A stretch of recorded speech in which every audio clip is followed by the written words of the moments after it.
And good evening, everyone. Welcome to the latest edition of the MCU ReVU. I'm Elliot Serrano, joined by my Shaken Not Heard co-host, Dave Pino. How you doing, Dave? I'm all right. How are you? I guess I could be better. We'll get into it. Also joined by, if you're watching the video, I'm pointing at everybody on the screen. If you're listening to the audio version, it doesn't matter. We're also joined by Caffeinated Comics co-host Stephen Brown. Stephen, how you doing, my friend? I'm doing good. Thanks for having me back. It's glad I see you've shaved everything off for the most part. For you. Yeah, it's a requirement for you. Yeah. No, I wanted you to bring back the Howard Stark mustache, remember? Oh, that's right. Yeah, I got carried away. That's fine. And then, of course, our official MCU ReVU mixologist, Tom Jetner. How you doing, Tom? I'm doing about as well as can be expected at the moment, but that's all right. That's all right. We're waiting on John Clark to jump in. He's been watching his kids and being a responsible dad, so we're not going to give him a hard time. He's doing important stuff, so he will join us at some point. Folks, let's tonight we are going to talk about Avengers: AGE of ULTRON. It's the next movie in the chronology of the MCU ReVU. But let's be honest. Last week we didn't talk about it. We were originally going to talk about it last week, and I said that it would be tone deaf for us to talk about comic book movies on Juneteenth, when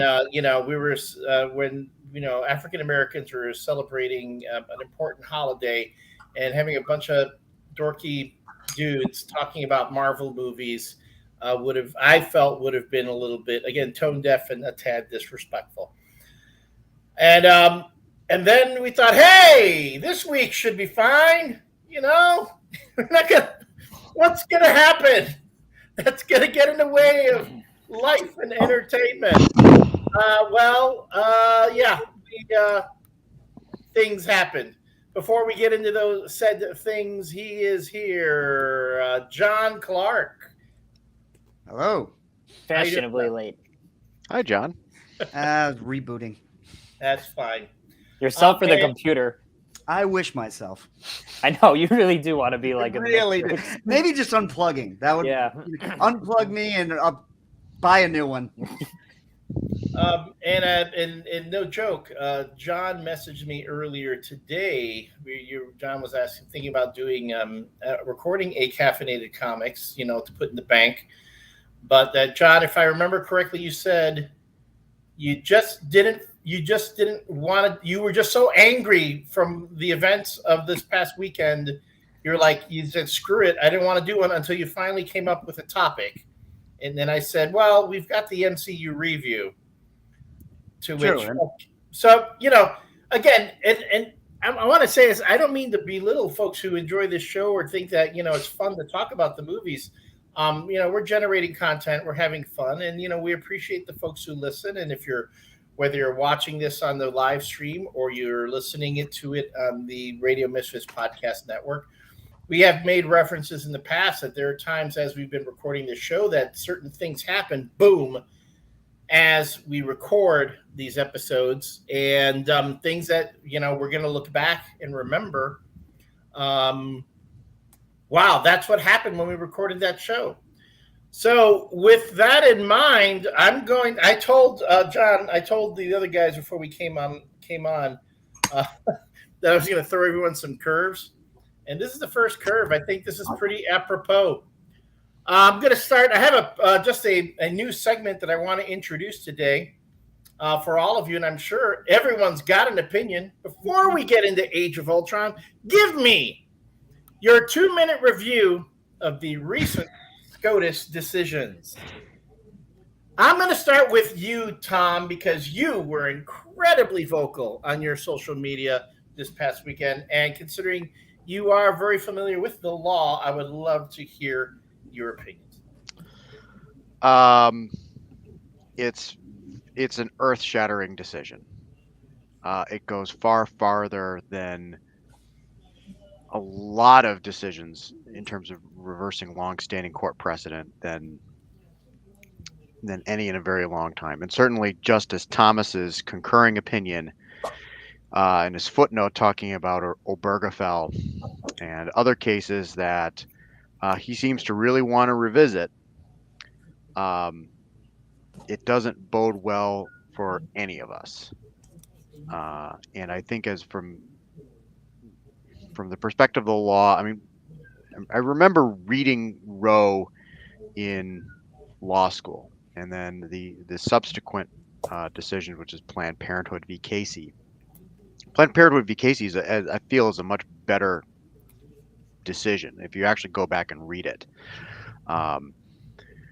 But the Supreme Court has decided, with the number of justices that they have, that they can just say, well, we're going to go back to the original meaning of the word in the 14th Amendment in 1864 or 1865. Not remembering that we were fighting a war. We were fighting a civil war at that time, and that the outcome of civil rights was very much being decided on the battlefield, that this was an expansion of civil rights. And they had passed the 13th Amendment to abolish slavery, and then they passed the 14th Amendment. And after the 14th Amendment, there was this opinion that it was sort of settled. But then they noticed more bad things happening across the former slave states in terms of restricting Black Americans' right to vote. And the 15th Amendment was described as a way of trying to get around those bad things. So even as it was written, the people who wrote it were aware that it in and of itself was not necessarily enough, and that the intent behind it was far broader than the language than that was originally used. So there's a lot that sort of offends me about this decision as an American. There's a lot that offends me in this decision as a historian, but I think most of all, I think I think it's not very good law. I think if you were to really read that opinion and read it in depth, and I read it when it was leaked, I don't really think that it's necessarily great law.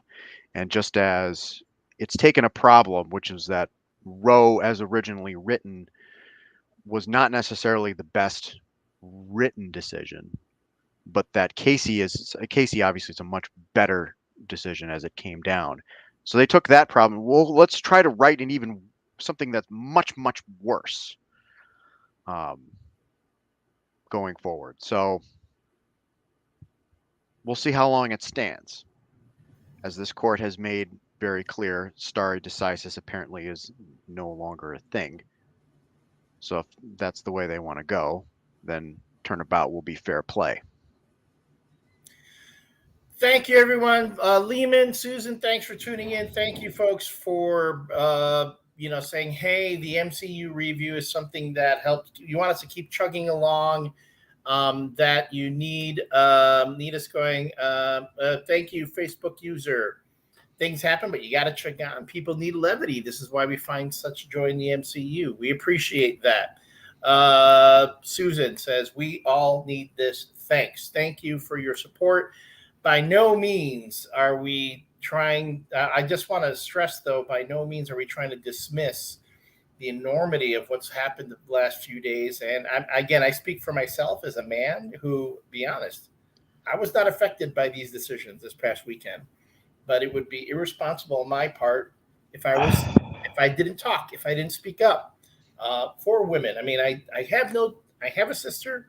I'm not married. I don't have children. I don't have a wife. I don't have daughters. So quite frankly, I know it's not going to affect me. But I'm still angry about it. I'm still angry about seeing what happened. And also, for those who are watching the live stream, Dave dropped off because of his internet problems, not because he doesn't like this segment. So we don't want anyone to think, whoa, what happened to Dave? He just messaged me saying he's having internet problems. I've already talked to Dave at Stephen, times about my opinion, and with many more expletives. Yeah, yes. Stephen, did you have any thoughts? We can't hear you, buddy. Sorry. Nothing more eloquent than what other folks have already said. It's gross. I don't know. It's frustrating. This country's frustrating. It's 40% of this country's out to lunch, and I don't know. It's fucked up, man. It's fucked up. And this isn't it. I mean, like they said, what they're coming after next. It's gay rights. It's sodomy laws. They're gonna go after everything, and this is like people say it's like Christian Taliban. You know, yeah. It's kind of like what this is. It's kind of like, oh, you all have to live under like our restrictive religion. Believe whatever religion you want. Don't force the rest of us to live under it. You know. Mm-hmm. John, I have a very complicated relationship with abortion because I grew up in the Catholic Church. I went to seminary, and the principal at the time, the Monsignor, was very much a right to lifer, and there was a mandatory march on Washington every year. Like they put us on a bus and sent us to DC every year to march against abortion. So it's very hardwired into me that it's like it's only about killing babies. It's that's all there is to it. There's no two sides of the issue. Then I graduated and I realized there's a much more complex issue, but I have to fight my own deprogramming to even talk about it. So it's a topic I usually don't like to get to. And like you, Elliot, I'm 50 years old. I have 2 children. I'm not having any more. My girlfriend cannot have children. That's not an issue for us. What I really don't like is bullies. And I feel like since 2016, this country has been bullying us. And overwhelmingly, this country approves of abortion. This country wants abortion. And for the Supreme Court to go, well, we don't care. It just smacks of everything that's been going on between the election and the insurrection being brushed under the rug. I feel like I've been saying this since 2016, but this is the age of the asshole. And I feel like there's a lot of people doing a lot of harm and getting no consequences from it. And this really feels like that they can just do whatever they want. And in the same week that they protected guns. And, you know, I tweeted, if you hate people this much, why would you want any more of them? You need the only way to very apt. You need them for target practice. The only way they want to kill a kid is with a gun. Yeah. In a school, of all things. I mean, you want to have them. It's like shooting fish in a barrel. It's easier to shoot kids in a classroom. They don't have as much lateral movement, you know, and you want to make sure your gun owners have as much ammo and rapid fire capability as possible. So, well, to piggyback on this stuff that John was talking about, John, I also grew up very Catholic. I didn't go to seminary, but I went to, I did all my CCD courses. I went to Catholic high school. I went to Catholic college for my bachelor's degree. I went to Catholic college for my master's degree. And I think there's something about being in the extreme pro-life position that I think the majority of Americans have to wake up to the alienness of that point of view, because it's not about bodies. It's not about lives. It's very much about souls. And if you don't see the world in that perspective, that can be very jarring. When I was doing my history degrees, one of the topics that came up was when you're reading a text, sometimes the things that are most illuminating are the jokes you don't get. Where there's a passage in medieval literature or ancient literature that has it, clearly that's a joke. That's supposed to be a joke, but it doesn't land. So that tells you something about the mindset of people who could go off on the First Crusade completely believing that it was okay to go to war in the name of Christ. Belief of the Vikings that carving a blood eagle was a totally cool thing to do. And so we have to get our heads around that there is a divide, that it is very much a much deeper divided way of looking at the world than I think we really want to reckon with. And almost on cue, Dave Pinto is back. Can you hear us, Dave? Yeah, a little bit. I can hear you. Yeah, you sound great. You sound great. You guys sound very faint. You sound good to us. You sound good. Anything you wanted to offer on this? I'm having trouble hearing you. Oh, good. Maybe it should be that you don't. Tom said you agree with him, but you would just swear a lot more. No, I was the one swearing. You were the one swearing. Okay. Dave was very much trying to get me off the ledge on this one. All right. Very All right. good. Now the sound seems to have improved. Okay. All right. All right. Real quick, and not to get in too much deeper into this, but Facebook user offers, I heard a theory that the biggest purpose for this is that the majority is not birthing children at a rate high enough to maintain the majority. I've heard that too. I have actually heard representatives on the House floor talking about how, yes, abortion has led to decreasing birth rates, which will affect the workforce. Because we need people to work in our country, and yet, but do we though? We've automated everything and sent everybody home. Yes, and on top of that, there are people who want to come into this country and do the work that many of us here don't want to do, and yet we don't want them. You know, and as a world population, we're totally tapping our resources.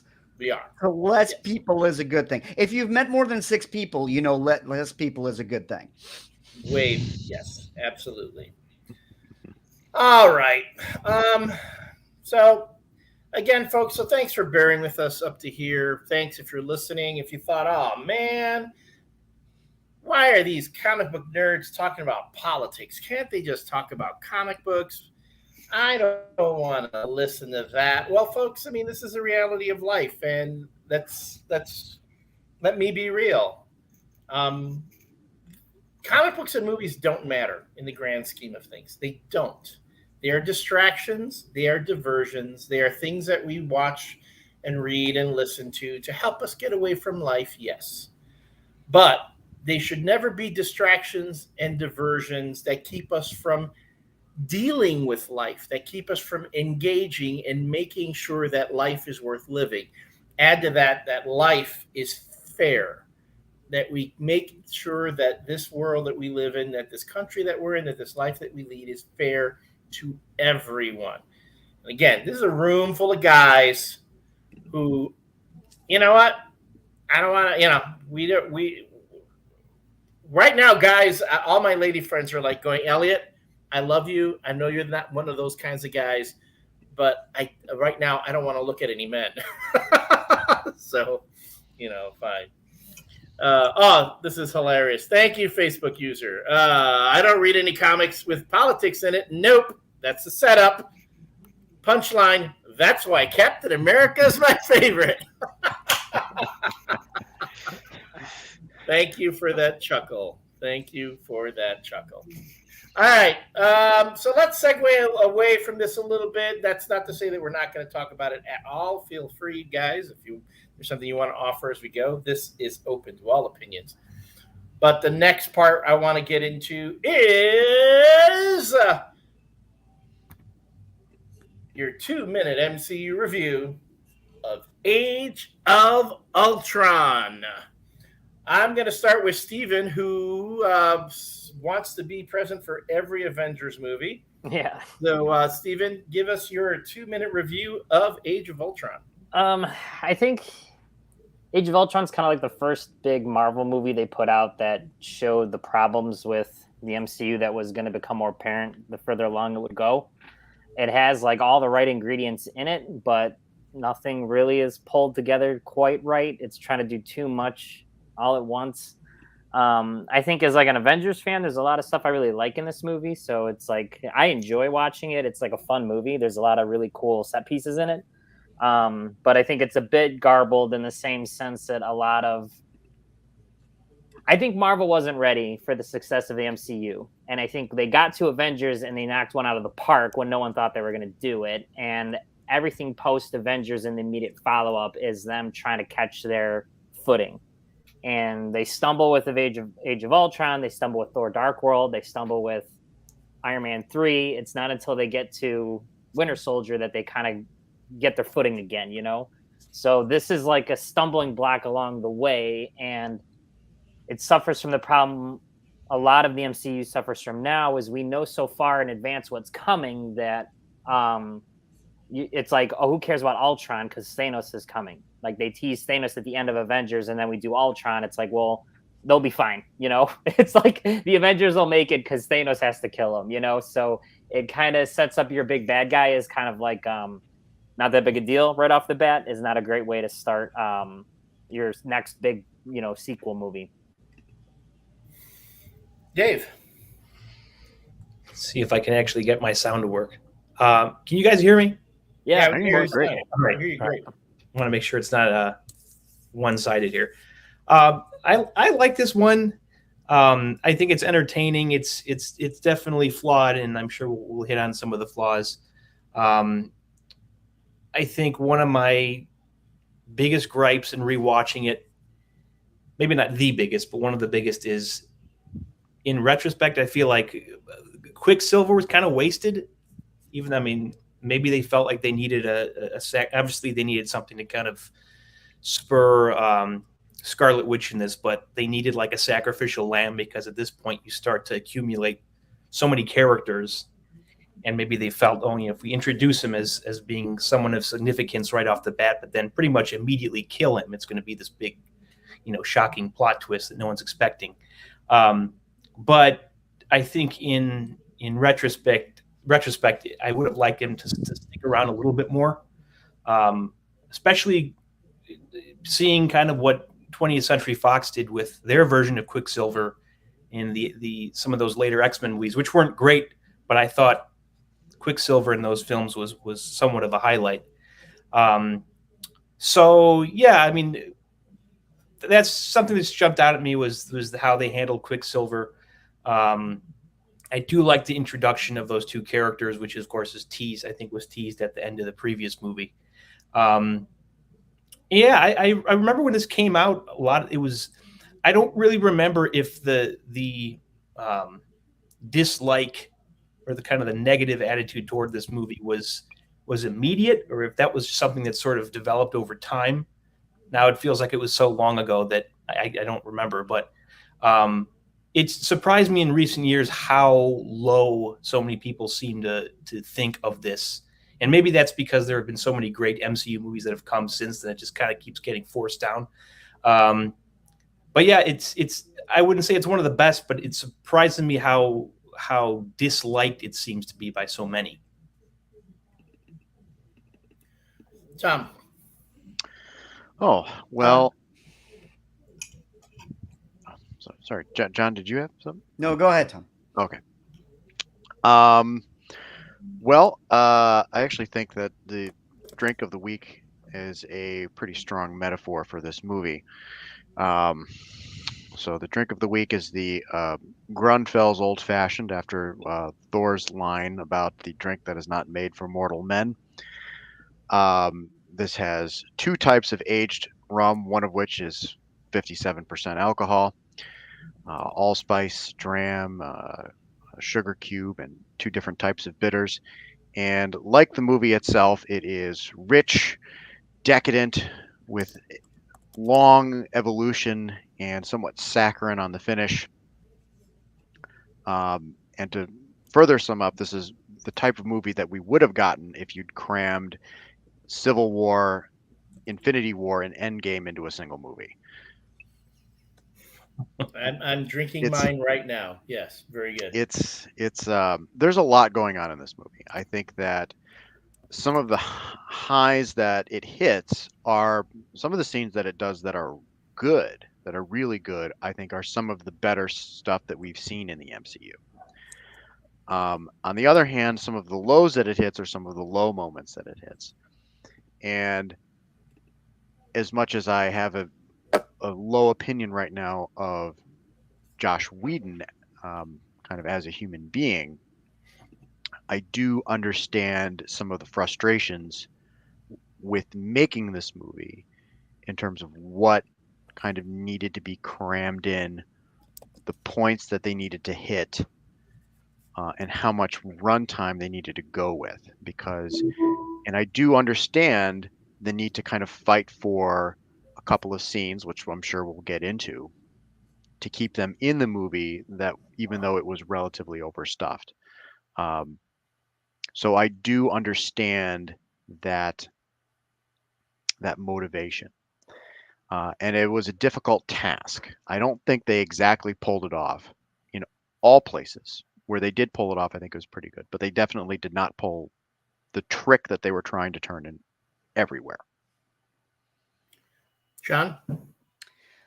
So when Joss Whedon put this together, there was a 3-hour cut of Age of Ultron, and he really wanted to get it down. And watching it this time, it seemed to be that it wasn't so much what was written and what was shot, but what was decided to keep in and what was decided to take out.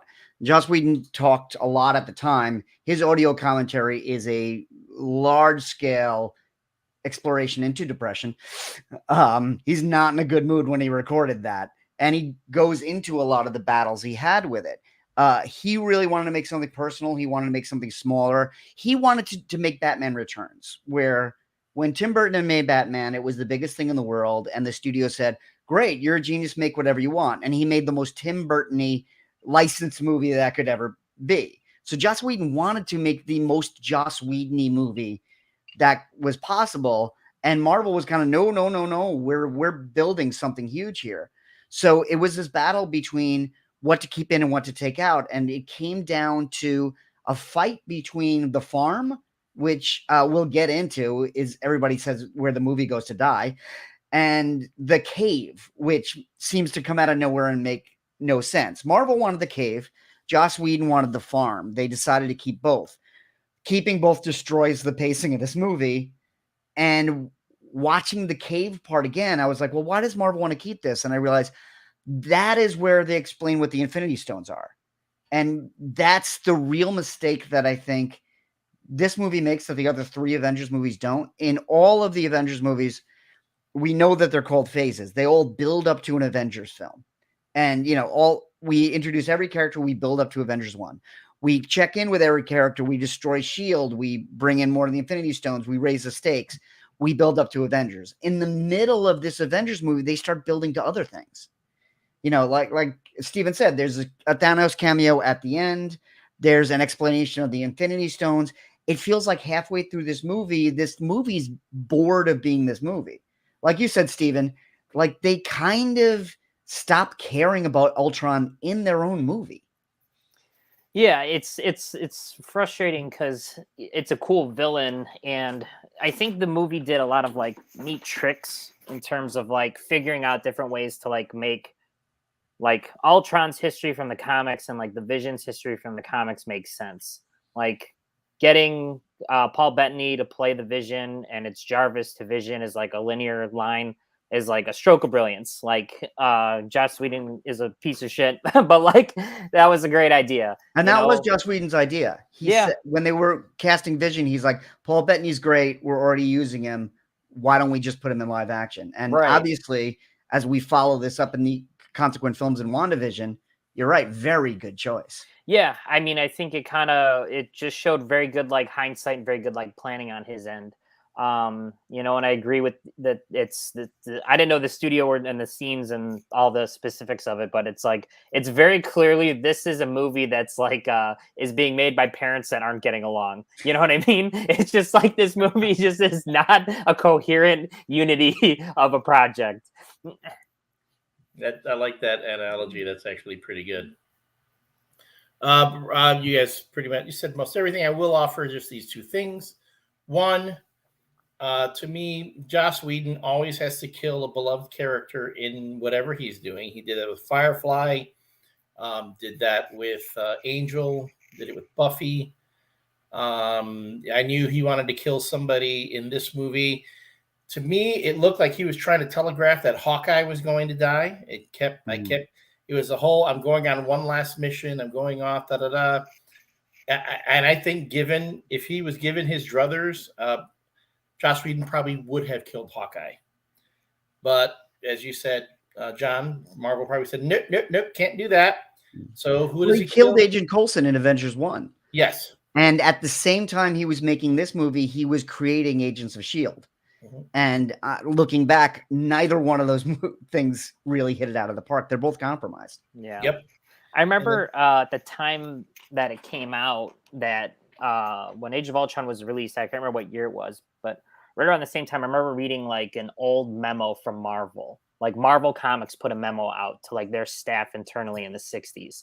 And it listed all their characters that they had. And the important ones were at the top. And the most important, Spider-Man, Fantastic Four, X-Men, the Hulk the X-Men were probably down here because it was the 60s. But then at the way, way bottom of the list, the last character on their list was Quicksilver. He was the absolute last character on their list. And I feel like that's a character. I really like the Avengers comics, and I like all these like goofy characters that nobody really cares about. And it's like, I just feel like they've been doing this guy dirty for 60 years. And then he gets his movie and they're just like, nah, you're a boom. You're a punchline, And I think that's the compromise they made with Fox. Because as you said, yeah, Dave, Evan Peters plays Quicksilver. It was that same summer. Yeah. I believe Days of Future Past comes out the same year. I remember year. reading, this was either like speculation or there was a lot of this going around, was that there was compromise between Fox and Marvel, was that to split up Magneto's kids, Marvel would take the Scarlet Witch and they wouldn't use Quicksilver more than once. And then Fox could do whatever they want with Quicksilver, which is right. Like, and the X-Men never touched Scarlet Witch. Right. And they never really, dealt with it. So that's what I remember reading at the time. I don't know the merits of that, if that's true, or if anyone else heard anything to confirm or contradict that. But it's like, it's just dumb to think. John always makes this point, is that like, that there's a bunch of idiot lawyers in suits sitting around conference tables with like the official handbook of the Marvel universe being like, no, this one's one of ours. You know what I mean? It's like, it's just like comical to me. These guys are making like six figures and arguing over. I love who has the rights to name it, or an the hourly rate with a big book going, what about the Wand of Watum? Right. Absolutely, because it is a vital, important piece of intellectual property, sure is. And those lawsuits, that's what I do for a living. I am an intellectual property lawyer. It's amazing. And that's also why we got a Morbius movie. Yeah, it is. It's exactly that. That's more your department, John. The marketing geniuses thought that one up. Morbius can't sustain his own comic book. That's great. I had a pitch for a Morbius book too. Didn't go anywhere, and I think mine probably would have worked better than. They made a movie that didn't go anywhere. Yeah. So, Did you I hear? think you hit the demographic. Real quick for folks who are watching the live stream, I just dropped a link to the new Instagram account started by our own Tom Jettner, review featuring his cocktails that he has created for this particular channel. It's Instagram.com//review cocktails. And we also have a link to that on the Facebook page.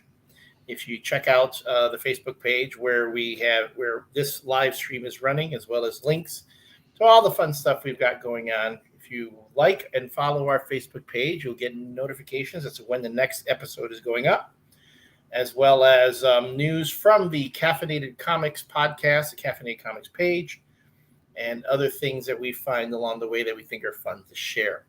So please check out the new Review Cocktails Instagram, where you'll see a picture of a wonderfully staged photo of the cocktail that Tom has created, along with ingredients and the recipe on how to create said cocktail in your own home. I actually managed to get some samples out to you guys this week. Yes. Elliot, I know you've had yours. I think you've finished yours already. Yeah, I still have John's in the fridge. I don't know if John's going to get his. I don't think I'm getting that. Well, that's funny because you know what happened with Dave. Yeah, I was gonna say I think that, and I might have already been aware at the time that we were not going to stream last week, but I polished off the one that Tom gave me the day he gave it to me. Let's just say it was a long work week, and it was fun. Yeah. I met up with him like during my lunch hour work. We met up like kitty corner from where we work downtown, and he gave me the little sample, and by 8 o'clock that night or so. Tom, and I told Dave, Tom, I'm sending you some bottles to put them in because every time Dave comes back with the sample, it looks like a urine sample. It's like, in a little jar with the lid. I'm like, yeah, this looks like it should be sent out for testing. So I'm gonna get you some nice bottles so you can put the drinks in. Okay, well that's good. Something reusable that I can go on. Next week should be pretty easy. That's a lot like the way Ant-Man follows Age of Ultron with a lighter, more accessible movie. We're gonna have a lighter, more accessible cocktail next week. We're not gonna have any 12-year aged Venezuelan rum in next year's. You see, the more you talk, the less likely John's getting his, because I'm telling you, I polished off mine. It was good. Well, the job of the first drink is just to make you want the second drink. Pretty much. More or less, yes. I'm glad I have the ingredients 20 feet away from me in my kitchen. It's a good thing I'm not like right there right now. but yeah, I mean, I based it off of I think is the best scene in this movie is the scene of all of the Avengers hanging out at a party, which has a lot of the it feels very kind of Joss Whedon to me. A lot of the dialogue, a lot of the back and forth, a lot of the banter, the interactions between different characters, the lifting of Thor's hammer contest, the little squeak against the glass that's later leads to the biggest cheer moment arguably in Avengers, and one of the biggest cheer moments in Avengers Endgame.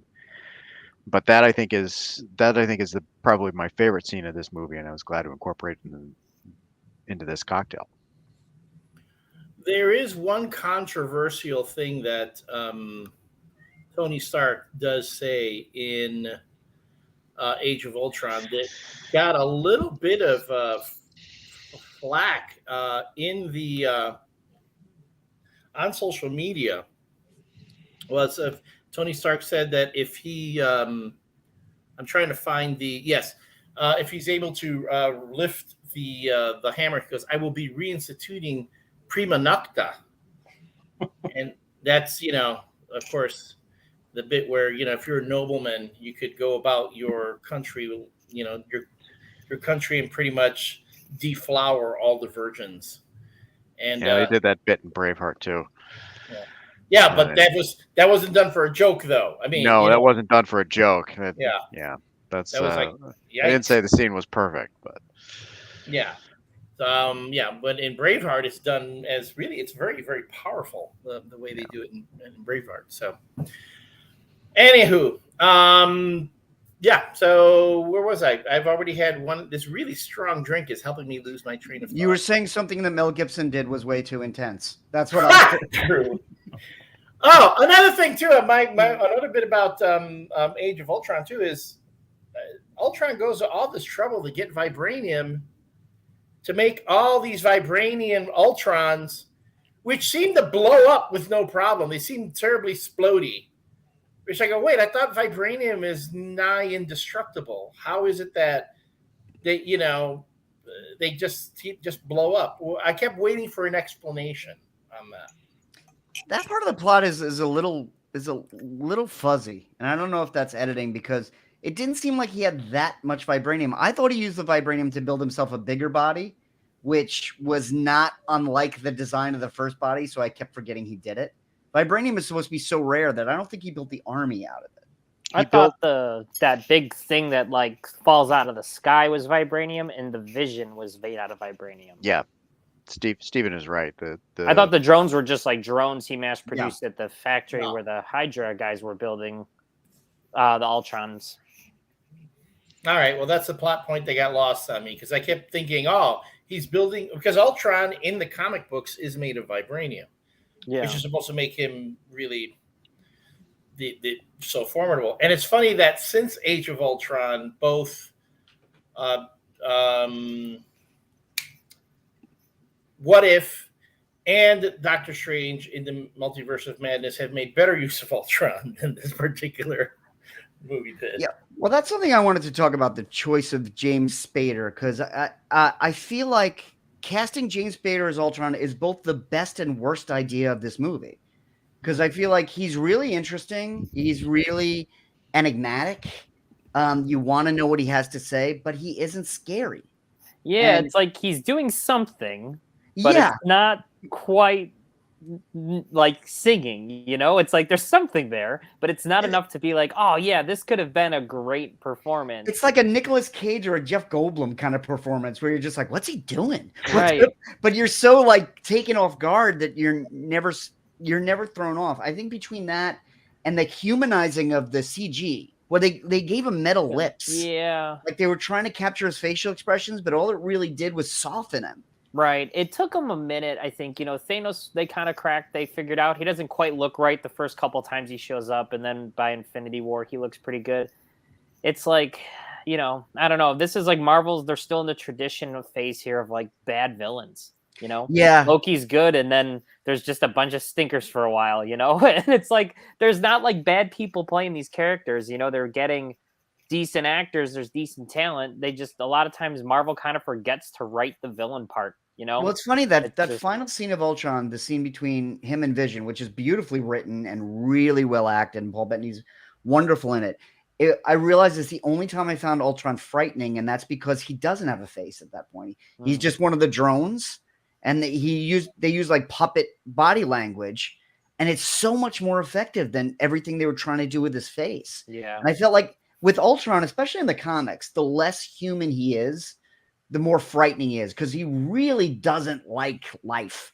Right. And he's out to stop it. Yeah. And the fact that he's like, you know, cracking jokes about omelets, you know, and being charming, I felt like it made him a little toothless. How does that compare to his first appearance when he shows up in the body of the Iron Legion drone with the face that's half melted? Yeah, and he's dripping oil. And he's dripping oil. That first appearance compared to some of his later appearances where there's a lot of promise in that because it is creepy. And as you said, Tom, it breaks that party atmosphere. It completely throws a 180 in the vibe that you're feeling. And I remember at the moment seeing that in the theater going like, this is going to be really intense because it's so contrasting. But then again, once you bring the Spader, it just kind of flattens the performance. Speaking of Spader and his casting, a Facebook user offers, I'm pretty sure RDJ owed him for the role he got in Tough Turf. Anyone? Is that too deep a cut? Are we going too far back on that one? I don't know the reference. That's a deep cut. Yeah. I know Whedon was really, really happy to work with him, so I thought it was like a Whedon idea.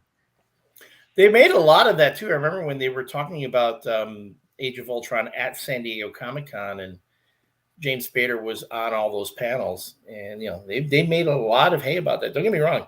James Spader has proven to be I say he's going through this whole renaissance, much like William Shatner did, you know, constantly showing up and sort of reinventing himself for every role. So you've had Spader, you know, he went from Boston Legal to, I forget what the other thing was. Which had Shatner. Yeah, which had Shatner. But then I forgot Stargate. He's on the blacklist now. You know, had he done The Office at this point, or was that after? Yes, he did some. Okay. He did a run on The Office too, which was brilliant in that actually. Robert California was that role was originally written with James Gandolfini in mind. That, you know, that's actually pretty cool. And I AJ see paid him not to take that role because they didn't Well, want. it was that episode where they were auditioning people, and Jim Carrey is in it, and Ray Romano's in it, and Yeah. they said that after he did that spot, they hadn't figured out how to replace Steve Carell. You know, Will Ferrell did 3 episodes, but he wasn't going to stay, and they were like, James Spader was really weird. Maybe we just keep doing that. James He's a very Gandolfini. polarizing character. It seems like amongst Office fans. I think he's great, Yeah, Yeah, I love do him. too. but a lot of Office fans hate that character. but it's also super late in the run. It's like a lot of X-Files fans hate Robert Patrick. It's like the show is already kind of weak. Like a new character's not going to turn it all around, but it's easy to blame that character.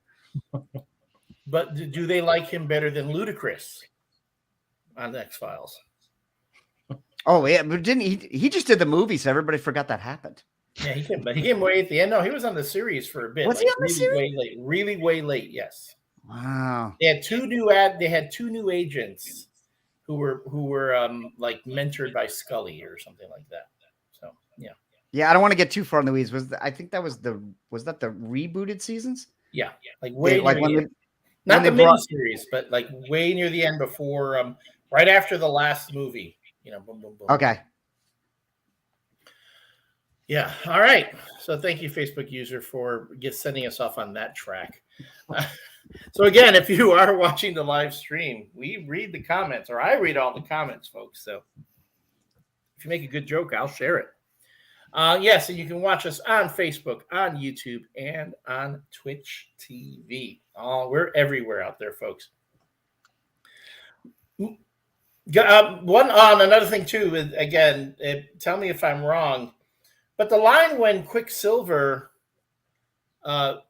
sacrifices himself, when he sacrifices himself to save Hawkeye at the end, and he says, "I bet you didn't see that coming." You know, again, to me, it was Joss Whedon telegraphing the whole time that Hawkeye is going to die, but no, it's Quicksilver instead, which to me was going, oh no, actually that seemed a little more obvious. And that's a double callback. They actually say that line 3 times. Yes. Yeah. Because he says it in the beginning, then Hawkeye says it, which closes that loop. Mhm. And then he says it again in a serious time. And I'm like, really? Is it a callback to a callback? It's like it's is like a little- great line. It's an okay line, you know. It's an okay, and it's an really the okay only thing that line. makes it It's okay is Joss the Whedon repeat of it. yeah, You know, most catchphrases aren't funny on their own. right. Joss Whedon gets carried away sometimes, you know. Clearly, This movie has a lot of Joss Whedon getting carried away. it sure does. At least Quicksilver didn't go, "I'm a leaf on the wind." Yeah. Then he would have been like, "Oh, this guy's gonna die. This guy's gonna He die does. for sure." Quicksilver does have that great bit of dialogue where he describes it. It's like, I don't see the big picture. I have a small picture. And then he and Elizabeth Olsen go into that whole shtick that's later we get to see live on WandaVision, almost a full decade later, as we wait 3 days for Tony Stark to kill us. Yeah, You know, like there's that yeah. whole sequence. There's a lot of gold in this movie. And it is one of those movies where even the bad parts were built upon so well that you need to go back and see these. Well, that was one of the things I was like most surprised about with WandaVision is how much time we spent in WandaVision in Age of Ultron. And so the fact that they went so far back to kind of like mine their own material, so much so that if you finished an episode of WandaVision, the thing that it recommended you watch was Age of Ultron. I just thought that was like kind of nice. I actually am one of these guys that actually likes this movie. I rank it pretty high with my Marvel movies. It does the thing in the movie that where we don't ever really get to see again is we saw the Avengers like come together in the first movie, and that was really great to see. It was like everything I thought it could be and more. They did like a phenomenal job of showing like a group of heroes coming together and like teaming up to fight the good fight, you know? And for that second movie, I was like, okay, now we're going to see the Avengers, like the well-oiled machine, the Avengers that go out and just like kick ass. And the opening of this movie is absolutely that. It's just the Avengers just like completely overwhelming, like an entire army of dudes that they even make a joke about it, that these soldiers can't, it's the Avengers. How are we supposed to fight them? Right. And I thought the whole movie was going to be that, was just this like strong knit unit kind of going along. And they're going to introduce new characters. That's a big thing with the comics, is not only the introduction of new teams, but then the the dynamic of the team changing, the lineup of the team changing. They gave us that. So there's a lot of cool stuff they delivered in this movie, but it's like we didn't ever get to see the Avengers just like in their prime, like flying around doing missions and shit. And they allude to it in a little bit, or in the beginning, just like very briefly, that these Avengers have been going on like raiding parties trying to find all this like the Loki staff or whatever. And so it's a shame that we didn't get a little bit more of that. We go right to like, oh, they're all fighting again. Oh, this guy's dead. It's like Thanos is coming. It's like we didn't get a lot of time to just exist, and like the Avengers are like an established like force out in the world. The next movie is they're done. No more Avengers. Right. I never get the feeling in any of the MCU that the Avengers is something that exists, because the first movie ends with them all leaving, right? And Nick Fury's like, I don't know, maybe they're gonna come back. That's it. And you just end it because they want to do all the solo films. But I realized this movie ends. This is the second time that Tony Stark quits in 2 movies. And it's like, because they're trying to get Robert Downey Jr. to renew his contract. So at the end of Iron Man 3, he's like, hey, I healed my heart and I blew up my armors and that's it. And then he comes back for Avengers. And then at the end of Avengers, he's like, I'm getting in my car and drive away and you figure out the team. And then in Infinity War, I feel like when that starts, it's like, oh no, there's a lot of heroes in the MCU, but there's no Avengers. And like, you have to have a reason for everybody to come together. And it's almost like if the Avengers never feels like a team book for Marvel would publish. It always feels like a crossover that Marvel will publish. Yeah, it feels like the event, not the monthly comic. Yeah, I do not get the feeling. They say they were on these raiding parties before, but I don't get the feeling that they're a well-oiled team. They do something in the opening that's like all the subtext is there. They're operating as a team. They have a method of controlling the Hulk or turning the Hulk back into Banner. They've clearly worked out like a method with like Natasha. They talk about how they've been searching for this stuff. They've been hitting all these Hydra bases. It's like they've got Jarvis, they've got drones, they've got all this stuff going on. There's infrastructure to the Avengers now, but it's like, that's it. We see it for that scene. And then the next scene, Ultron wrecks shit. And that's it. It's like, it's a very short-lived institution, You bring up a great point with the drones, and this is something I wanted to open up to everyone. One of the things that really impressed me about this movie, especially the way this movie was edited, it's something they keep coming back to, so they really wanted to keep, is that the Avengers are constantly focused on protecting people. And this came out right around the same time as Man of Steel and Batman versus Superman, where cities are getting leveled and nobody thinks twice about it. And I felt like it came out right after Man of Steel. Right. And before Batman vs Superman, which is just as egregious. So, and I felt like this was Disney and Marvel going like, superheroes are supposed to help people. Warner Brothers. Yeah. It's like there's 2 types of comic book fans who like the big superhero movies. Is like the people that want to help people, that think like, oh, you should be an aspirational, inspirational character. Like what I think we all would think of like Superman, right? Is like Superman at his best is, John Byrne's Superman or whatever you're picturing in your head. And then there's the people like, nah, Superman's going to have heat vision in his eyes and sit up in the clouds and laser anybody that disagrees with him. And it's like, okay, well, you're describing like a fundamentally different character, but you're describing The Boys. Right. Well, that's why that show is so popular, right? Is that all these people fantasize about being gods with powers looking down on everybody. And it's like, it just kind of shows if you have a preference for one or the other, maybe a strong predilection, one or the other. It's like, might say a little bit about your character, Interesting talking about crossovers too, that this Age of Ultron actually, if you were watching Agents of S.H.I.E.L.D.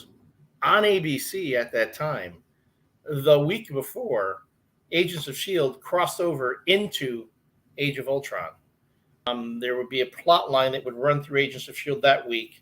It would talk about a Hydra cell that would need to be dealt with, and the episode ends with Agent Coulson saying, call in the Avengers. And they were hyping this whole thing about how Agents of S.H.I.E.L.D. and Avengers, Age of Ultron were going to cross over, making you think that the Avengers were actually going to appear on Agents of S.H.I.E.L.D., which they did not. Yeah, the Agents of S.H.I.E.L.D. was like a good first attempt at like what they're obviously enjoying now with Disney Plus, but it will always seem like a one-way street. You know, it's like the shows, and this continued through Netflix. The shows continuously reference the movies. They go out of their way to talk about the movies, and then like Sif appears. Oh, cool. You know, here's Nick Fury for 30 seconds. Cool. You know, it's like Robert Downey Jr. and Thor were never going to walk onto the set of that show ever. It was never happening. Yeah, well, the other problem with Agents of S.H.I.E.L.D. is Marvel even told them, they were like, we want you to make an Agents of S.H.I.E.L.D. show. When you're on episode 8, we're blowing up S.H.I.E.L.D. and Captain America. It's like you greenlit a project that you were then canceling. Yeah, we're going to dynamite a year later. Yeah, and you're right. They were constantly promoting it of like, this is going to tie into this. This is going to tie into this. And now we're at the point where Disney's like, yeah, I don't know if that show even counted. Right. John, you brought up something that you threw out to the group, and I derailed that conversation with my little point. What was that again? Oh, about helping people. Like, isn't it? Well, let me turn this into a question then. Is it important in a superhero movie that superheroes are protectors, or is it more about heroes versus villains? What's the most important thing in a story? I mean, I know I'm pretty much on record. To me, superheroes are heroes, and heroes protect and save. And Superman will always be Christopher Reeve until somebody else comes along and shows much more heroism and empathy than Christopher Reeve ever did. And that's the thing with Captain America. We talked about this when we discussed the Winter Soldier. That Steve Rogers is willing to give his own life. He's willing to let Bucky kill him, you know, because he is his friend, and in the hopes that maybe he can bring his friend around. He's willing to sacrifice his own life to save his friend than to take his friend's life. And that to me is the very essence of being a superhero. I also lean toward protector. I think one example I always think about is how in Batman the Animated Series, Bruce is always trying to help the villain somehow, whether that's Harvey, whether that's Mr. Freeze. There's always this desire to try to, you know, one line I always remember is, let me help you. Please let me help you. For everyone except the Joker, and then that's about it.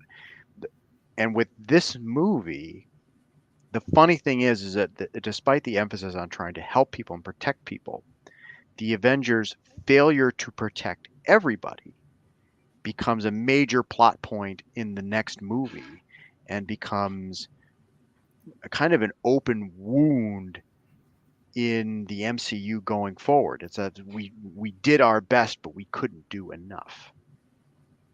Yeah, on that point, there's they mention it in Civil War as they specifically call out Sokovia as the reasoning that the Accords get written. They get named after Sokovia, and there's nothing wrong with that. But I remember even at the time thinking like the Hulk destroyed an entire town in Africa, like went on the rampage of rampages we've ever seen. And it's a great set piece in the movie. That Hulkbuster versus Hulk fight is like a great fight, but it's like that was terrifying to watch him run around and be like, I don't know that he can stop this guy, you know? And I always thought it was kind of frustrating they never mentioned that fight, and that seemed like a big deal, especially because now the Hulk was just kind of missing after this.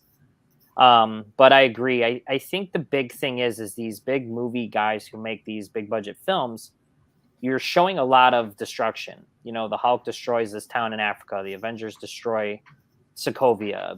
Man of Steel destroys Metropolis. You're showing mass destruction, and it's like, that's fine. That's like superheroes, kind of mass destruction. Superhero fights go hand in hand, but they kind of, when you forget to show the hero saving people, it kind of just looks like you don't care that you're causing all this like death and destruction. And that's something you see in like both Avengers, the first two movies, is like there's plenty of scenes of them running around like saving folks. I don't really remember any specific scenes of Superman saving anybody in Man of Steel.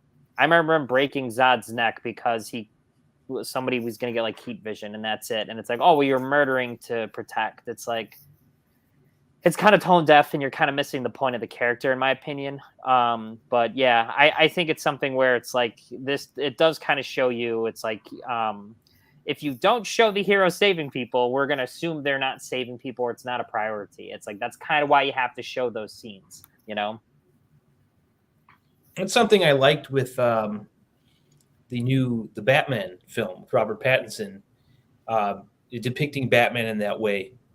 As Stephen, as you were saying, sort of an aspirational figure, where, especially in like the Christopher Nolan films and certainly the the Ben Affleck Batman, he's this terrifying figure that just brutalizes criminals, which is cool, which is something I like about Batman. But it's also something that, he is a protector, and that's something that I think that gets lost in the movies up until the recent film, is that, especially at the very end. I don't want to spoil it. I assume everyone on this stream has seen the Pattinson film. Yeah, it's on HBO Max if you haven't seen it. But that movie has a backwards third act, which I find fascinating. Is that he stops the mastermind, then he fights the henchmen, then he saves the people. Yeah. And it's and I think it's deliberate. It's saying that is the most important thing that Batman can do, is save people. Yeah. And you're right. It's almost answering the last few Batman movies. Mm-hmm. So, not to again send us off in a direction, and this is not a DCEU podcast, but does he really stop the mastermind? I mean, let's be honest. The mastermind explains what he's going to do, and then it happens. And then it's just Batman's got to deal with what happens after the fact. Yeah, but he's in jail. There's no scene where he catches up to the Riddler in his hideout and chases him. It's more like Seven, where the guy's put away and then they have to deal with the after effects of it. Right. So in a way, he doesn't never really stop anything. He just anyway. But yes, you're right that they do go for more of an aspirational aspect with Batman in this one than they did even in the Tim Burton films. It's funny within Age of Ultron, they even go so far as protection of property, because during the Hulk Buster fight, Tony Ezra's like, "How soon can we buy this building?" It's like, really? You're gonna protect the property values of whoever happens to be owning this building. I think it's in Lagos, is the city, but it's like, okay, we also need to protect property rights here. Yeah. No, it's Tony Stark taking advantage of a situation as a capitalist. He goes, "I want to buy low, and then I'm going to lay it low." There we go. That's true. Let's see. Facebook user puts in a Batman comment. Batman Year 2 was awesome. It really lent to how it becomes the world's greatest detective. That's true. Although I don't think I didn't see any more detective work in this movie than, let's say, Christian Bale did in The Dark Knight. He did a lot of detective work in that one, which a lot of people tend to ignore. Although not as much as Michael Keaton in the Batcave with the Bat computer. He hands Kim Basinger a folder. He's like, "Here, don't use any makeup." You don't know how he got that to that. John, he printed that out on the Bat computer. he had a printer involved. Remember how long it took to print things in 1989? Do you remember 89, John? Yeah, it's before Snopes.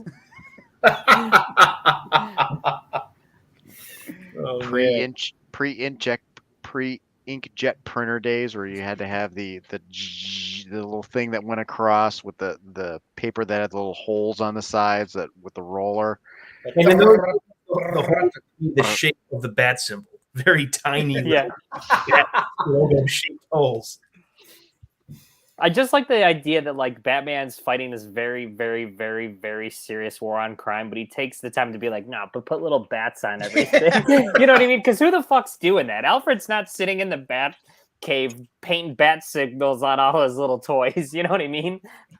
Well, Tony Stark clearly took the time to change out the star on Captain America's uniform to an Avengers A. He did. He sure did. He wants him to be branded. Branding's important. This is my least favorite Captain America suit of the entire MCU. Is this movie?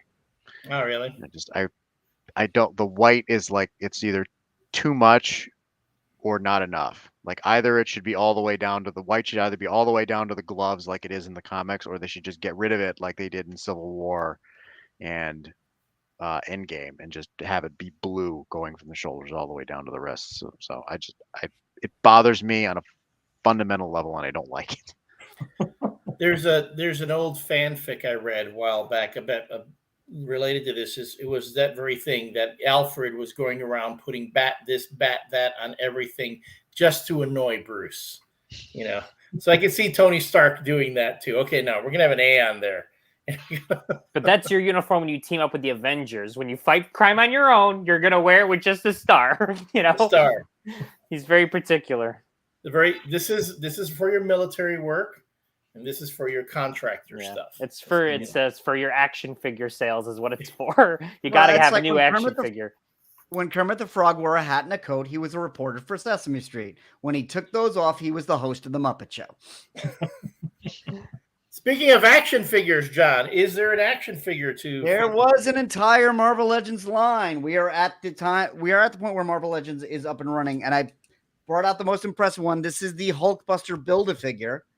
If you got the entire set, you could make this. This was then re-released in a Hulk 2-pack that cost $80 and sold out immediately. But we're also at the point where Marvel's really putting in all the details and all the articulation. This is a really, really well done figure. And on a side note, this is at the point where they are splitting the comic book and the movie figures, and the comic book figures in that set took a real leap. There was a Scarlet Witch from the comic books in this that was the first really well done female figure. And this would start a trend of improving all the figures to the point where even Stephen Brown has to buy them. Yeah, that's where we're at with my life. I will say it's like this movie, I think it's like we say a lot it gets a bad rap, but the more I think about it, the more it's like I kind of go down this like checklist of like things they gave us in this movie that I'm like, oh, that was awesome that we got to see Paul Bettany become the Vision. They did a really good job of explaining like that origin. It's like, oh, it's really cool. We finally got to see Quicksilver and Scarlet Witch, characters I never, ever thought we'd see on screen. And they did great. They look cool. It's like they had their powers. And then it's like the Hulkbuster fight was like, oh my God, we're going to have the Hulk fight the Hulkbuster and it's going to be awesome. And it's going to have all these pieces coming down and fixing the fucking thing in the mid fight. And there's going to be lasers and elevator hits. And it's like, we got a lot of really cool shit in this movie. And I think it gets overlooked because the spectacle and like the size and scope of like the MCU has gotten so big post this movie. But like, this was a pretty like expansionary movie for the MCU. Just the amount of like characters introduced, the things it did, and like the direction it kind of pushed everything in. Especially now we're really living with like I don't know, like the biggest ramifications of that with, you know, no spoilers for Doctor Strange, I guess, 10 years later. Yeah, that's a great point. At the time, I remember everybody thought this movie was okay. And I think the fact that it's fading in people's eyes and people are kind of turning more and more against it is more to the fact that the MCU movies are getting better and better and better and better. When this came out, nobody thought it was the best. No, most people thought the first Avengers was better. Some of the Iron Mans were better. Winter Soldier was better, even when seeing it. But now, like almost every movie after this is better than this. You mentioned that Joss Whedon had a 3-hour cut. This movie's runtime is only 2 hours, 21 minutes. When you look and you can, and that's with credits. Yeah, with credits. So Joss Whedon might have been better served with like maybe a 2.5 hour cut. Yeah, because there are a lot of little plot threads that seem to be glossed over. And we've gotten very accustomed to Avengers movies being really long because they're the big event films. I feel like the first half of this movie should have just been like Iron Man 3. Like if they had done the first half of this movie for Iron Man 3 instead of the Iron Man 3 that we got, and then the second half would have been Avengers 8. Like at the end, the climax of Iron Man 3 is Tony Stark invents Ultron. and then it's a to be continued, and then we get Avengers: Age of Ultron. That might have been, made a little more coherent sense going forward. But that's obviously not what we got. In retrospect, pretty good idea. Yeah, and it's also a really good idea. The major change from this comic is that Tony Stark invents Ultron because they could not use Hank Pym, because Hank Pym is being played by Michael Douglas in Ant-Man, which is the next movie we're covering. So if they hadn't introduced him, they just gave it to the guy who invented robots and robots you can wear, instead of the guy who made himself small like Stan Lee and Roy Thomas did. Because I can make myself small and build murder bots. You speak to that point that so much was changed from the original, the original canon, so to speak, in the comics. The more, I just rewatched Doctor Strange and in the Multiverse of Madness again on Disney Plus. We'll get to that movie way down the line. But it's like, it seems to me this, the MCU is it's also an alternate universe to everything that comic book fans know. I mean, mind you, if you haven't read any of the Avengers books, like if you're a noob, like the majority of folks who watch these films, let's be honest, the reason these films do so well is because they draw in more than just comic fans. But, I watched these, and in rewatching these, I'm like, wow, they really changed a lot from the comics. It's like, it's so different. And yet it works, but over time, it doesn't even feel like the characters that I knew from the comics. It's just they are their own characters now in the movies.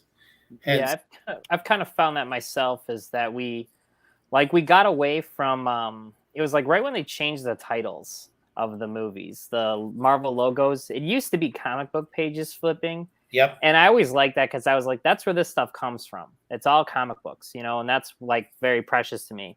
So then when they change that and it's like, oh, it's all movie shots now. It's all movie stuff. I remember being like, oh, that sucks. It's like, we're getting away from like the core material. Now at this point, we're so far removed from it, and 10 years of them kind of pulling it off, with Endgame, I really think they kind of did like what I never thought we would have ever seen anything like that. So I give them a lot of credit for pulling that off. So like post Endgame, I'm fine with like, you want to do your title and it's Marvel Studios and there's not a whisper of a comic anywhere. That's fine. Because that's the stuff still coming from the comics, and it's fine that they change things. They've got to kind of do both, right? You've got to incorporate comic book ideas with what is now like the MCU continuity, which is worth way more than the comics have ever been. You know what I mean? It's like, they've kind of got their own problem now. They've got like all this continuity that they now are at the problem the comics have always been struggling with for the last couple decades. So it's going to be interesting to see how they kind of like deal with this similar issue of like, oh, we're going to burdened under the weight of our own continuity. Remember when Ultimate Comics were supposed to be a good in for people to read comics without all the past continuity stuff? And they were for a few years there. They really were. And then the fucking wheels came off the wagon, as they always do.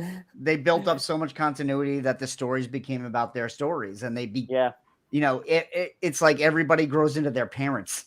Yeah. Well, that's what the MCU is now. The MCU, all the movies are built on the movie that came before. Doctor Strange is a direct result of WandaVision, right? It's like there's all these things. Yeah. And Spider-Man. So it's like you kind of like, we're going to get Thor, Love and Thunder, and it's going to be a direct result from like Endgame. It's like we're dealing with stuff now from movie to movie. We're very much in a comic book like environment with the movies. It's serialized now. Yeah, I think you can only pull off that trick once of like, oh, these comic book characters have come to life. Because I felt that even watching that today. Whenever I watched the first Avengers, I always think of that scene where Iron Man lands next to Captain America when they're fighting Loki in the town square, and that thrill of like, oh my God, these two characters who you could only see together in a comic are actually on the screen.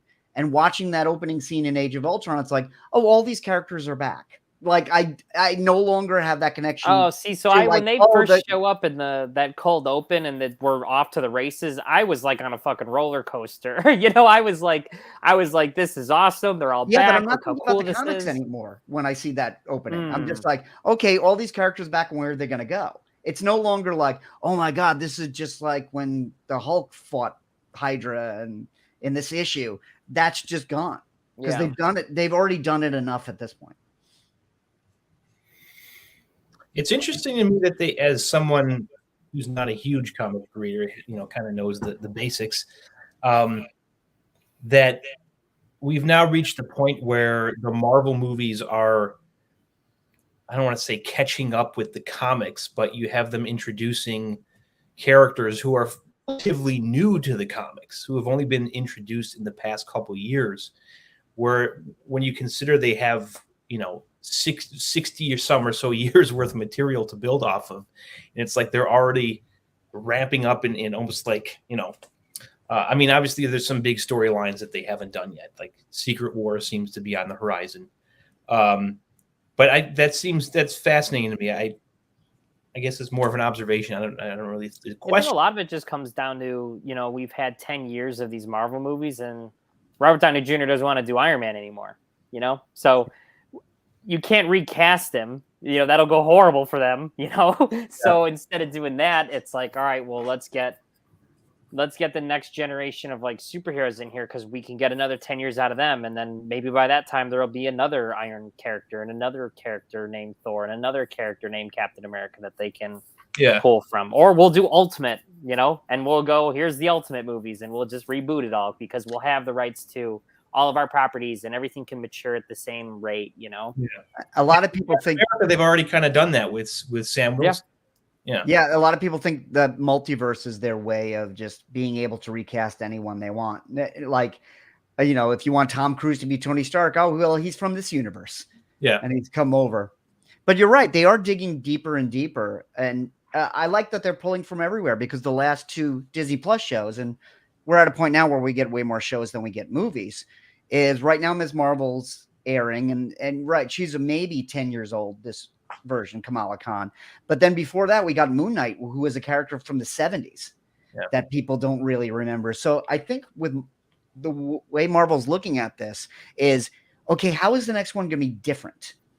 Like, what about this character can we tell stories that we haven't done before? Like with Ms. Marvel, there's a lot that steps on Spider-Man's toes. It's like, okay, it's another high school student, but she's a Muslim girl. She's not, a white male. And it's like, oh, then we can tell stories a different way. And as long as they keep doing that, I mean, the next thing is She-Hulk. It's not going to look anything like the Hulk did. Yeah. And to put out for everybody here, don't feel like there's a gun to your head that they're making you watch all these shows. I mean, they're doing different things for different folks. And just like you shouldn't feel obligated to buy every Marvel comic, don't feel obligated to watch every show. I only say that for the folks who watch the shows and then spend all this time bitching and moaning and complaining about the show on social media. If you don't like it, don't watch it. That's something I will never, ever, ever not be surprised about is like people can't wait to tell everyone on the internet what they hated about everything. It's like, you must have more time than me because I just don't have the time to just go tell a bunch of strangers on the internet how much I hated the fucking thing. It's like, it's crazy. Just don't watch it. Just don't watch it, Just think, if you weren't on the internet telling people how bad the Marvel shows were, you'd have so much more time to be on the internet telling everyone how bad the Star Wars shows are. Cold. Relevant to that, Facebook user chimes in, is that you, Obi-Wan? But is it like everyone was out, you were watching every episode of Obi-Wan just to chime in later on and talk about how much you hated it? You watch the first episode, you didn't like it, stop watching it. Hey, you know what? I stopped watching The Walking Dead, because I decided I didn't want to watch it anymore. I only have so many hours in the day to entertain myself. Why am I going to watch something just that I hate? That the only thing I'm going to get out of it is be able to tell other people how much I hate it. No, I'm going to watch stuff I like. If I don't like it, I'll stop watching it. Boom. You like it. If you like it, you enjoy it, Good for you. More power to you. I want you to be happy with your entertainment choices. But Jesus, people, this going on and talking about how much you hate something again and again every week. Jeez. Well, part of the whole comic book movie thing is what kind of made it good in the beginning. And I guess this is me sounding like an old man. That it was about, this is supposed to be stuff we like. Like, we go to these movies because these are characters we like. Like that was, you said, we talked about seeing Captain America and Iron Man on the big screen for the first time, and it's like that moment mattered because these are two characters we like. We want to see them. We want to see them on the screen. We want to have an enjoyable experience that it's something that doesn't have to be like terrible all the time. Yeah, I mean, there's I don't know. We're gonna get back to our thing at the beginning of the show about well-coordinated political efforts, so I'm going to leave that and let that drift. But it's man, just like the stuff you like. You don't have to watch everything. You don't have to enjoy everything. That's not an obligation. The best explanation I've heard for why people get so upset at these things is that because they're reminded that they're no longer children. And they're like, this thing should be it should make me feel exactly how it did when I was 8. And it doesn't do that. Therefore, it is bad. And I think it really becomes clear when you look at something that's really long running. And the MCU is only 10 years old, but you could see it with the comics. And you could see it with especially things like Star Wars or Star Trek, where every generation hates the new thing. Like there were original series fans that hated Next Generation. And then you had to wait 20 years for people that love Next Generation that then hate Discovery. You get your moment. You get your moment when you are most influenced by that piece of pop culture. And then you can let it go. It's like Doctor Who. The point of every new Doctor is so you will hate them and appreciate the old Doctor. But that's a great point, John. And I would say for those because this is happening especially with Strange New Worlds, the Star Trek show. We've talked about it on Caffeinated Comics, and I absolutely love that show. And I'm an original series fan. Okay, Captain Kirk. Until that time when he acted like a complete jerk to me and alienated me as a fan. No, Shatner did that. Shatner did that. Yes. Captain Kirk was my captain. Now it's Scott Bakula. Scott Bakula, cool stand-up dude, right there. But anyway, until then, Shatner was my captain, and I'd watch those old shows through the lens of this guy being incredibly charismatic. But the show, you watch the shows now, they're very dated. The sets look like fan film sets. They're really cheap. And so then when you have people like fighting to the, and gnashing their teeth and saying, "Oh, Strange New Worlds, it disregards the canon, it craps all over Star Trek, or Discovery does this," and I'm like, folks, really watch these shows that you loved when you were a kid, and tell me if they're really that good now when you watch them as an adult.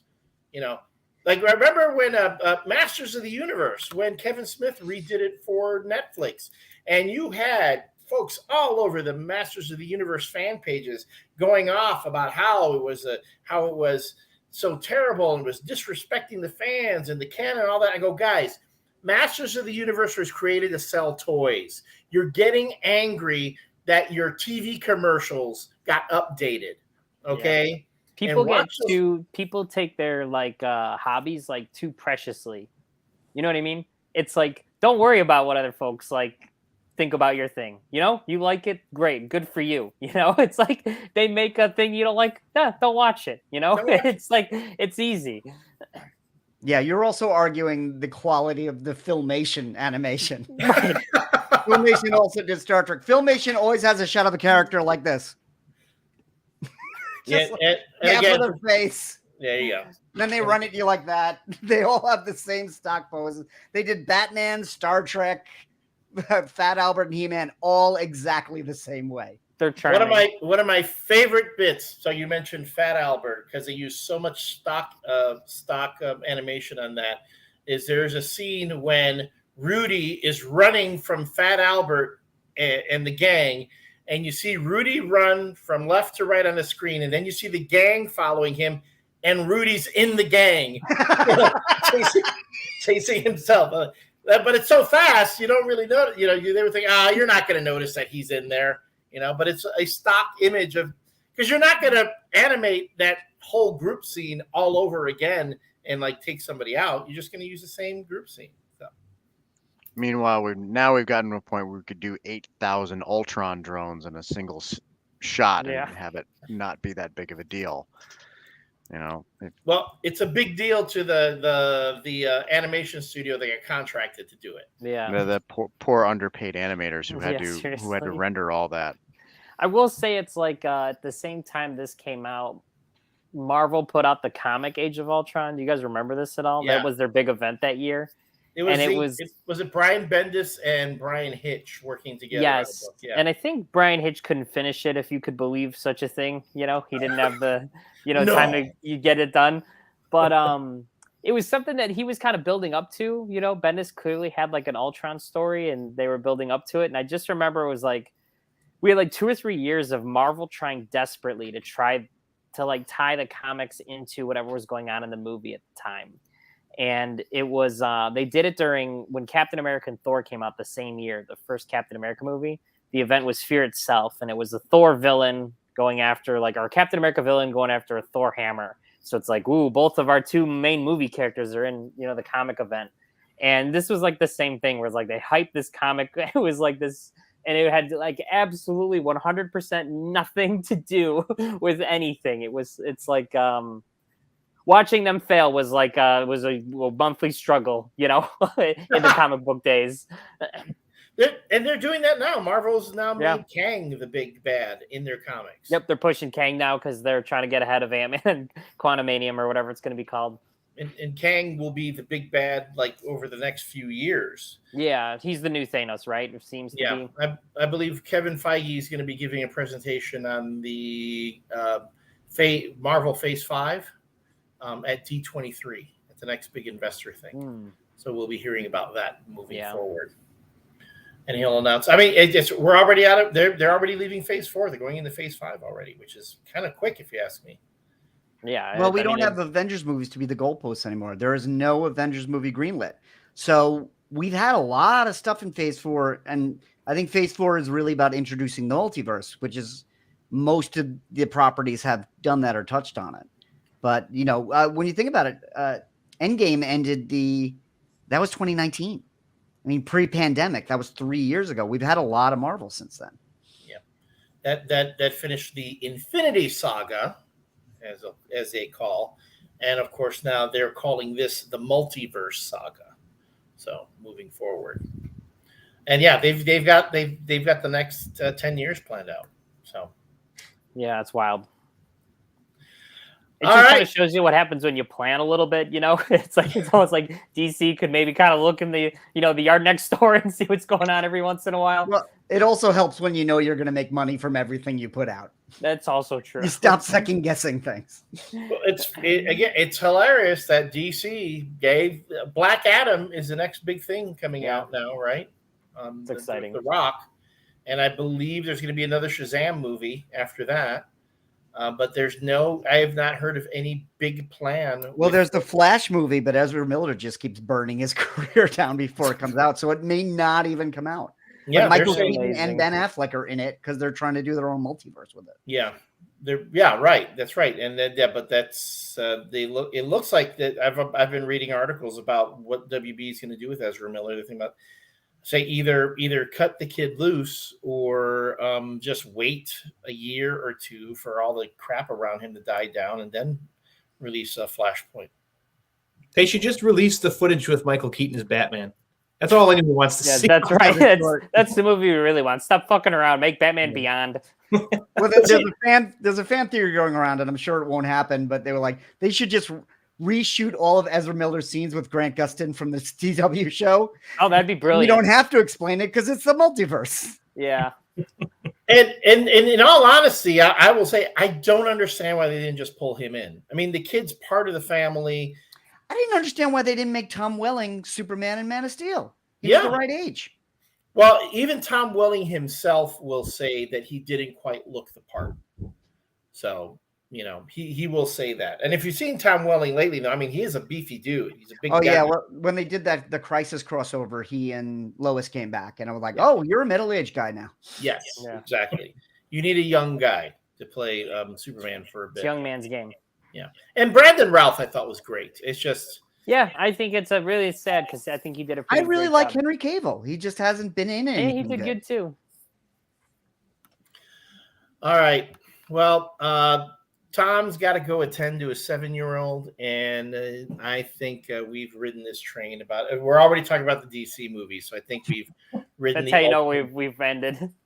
We've ended with Ultron. That's last call. Right. Last call, everyone. Looking at next week will be. Oh, not next week, but the next MCU review. We will be talking about Ant-Man. Right? Ant-Man's the next one? Yeah, Ant-Man is the next one. With Mike Kaplan, the owner of Mr. Wayne's Toys, will be with us to talk about cool. that. Very he personally requested doing that movie. Excellent. The movie that was it Edgar Wright was originally supposed to direct, but did not because of an issue with Marvel Studios. So what are you going to do? And we will see that happening going forward, even more so. So we'll be ready for that. We'll be prepping for that. Tom will be creating a drink for that. Again, you want to go to Instagram.com/review cocktails. If you look in the comments for the video, you will find a link to that Instagram account there. Where can everybody follow you guys on social media? Steven? I can be found on social media on YouTube and Instagram at The Brave Butter Pecan. I've always wondered the origin of Brave Butter Pecan. Like, what does that mean? It was a screen name from AOL back in college. And I got it from they used to have a comic book Brave and the Bold, which I always thought was nice. And butter pecan was the flavor of ice cream that Elongated Man described in Infinite Crisis. And he said, in a world of vanillas, be a butter pecan. Because with all due respect, my friend, if anyone's a butter pecan, it's me. I mean, it sure is you, buddy. It sure is. Dave. I am on Instagram at Pinto_noir. And why should we be following you on Instagram? Because I post photos of my little goblin of a dog. It's a great dog. I love your dog. That's amazing. Other various animals I encounter at our place of work. That place of work, definitely. You're going to see a lot of fun. And I saw Peanut Butter got adopted this week, which was great. Yeah, now his name's Dave. Yeah. Oh, Peanut Butter's a better name than Dave. Come on. No, I had no influence or say in that name change. Yeah, that's frustrating. That's dog abuse is what that is. See, Dave, it's ironic because Peanut Butter, great dog, handsome boy, hung out in Dave's office, and then one day completely trashed Dave's desk. It happened 3 times, by the way. Okay. Trashed his desk because he didn't like being alone. He had a little separation anxiety, but a really handsome dog. And Mr. Peanut Butter was played by Paul F. Tompkins and BoJack Horseman. There we go. Extra points. And John. I'm at Not in My Book on Twitter and Instagram. On Instagram, you can see pictures of my Marvel Legends. And right now, you can see a picture of my 8-year-old wearing a Picard Next Generation uniform because I've done that to the next generation. Also, you can subscribe to Caffeinated Comics. If you're not listening to this now and you're watching this on video, we do a podcast every week. Sometimes it's the MCU review, and sometimes it's just what's going on in the world of geek. And Stephen and Elliot are frequent contributors. I think the last time I was on with you, we had some discussions about, we had discussions about a lot of things, including Star Trek, Strange New Worlds, and other shows. We discussed how some folks hate it or hate the new Trek. Some folks love it. And the amazing thing that fellow podcasts and actually the grand old man of comics, Grand Poobah. The Grand Poobah, yes, of comics podcasting, John Suntress, actually likes Strange New World. And he didn't like nothing from the new Trek stuff. So he really likes Strange New World. So that's saying something. And I am Elliot Serrano, 2 L's, 2 T's, and 2 R's. You can find me on all social media platforms under that handle. Also, follow the MCU ReVU on Facebook, Twitch TV, YouTube, and YouTube. And on Instagram, it's instagram.com/MCU_REVU.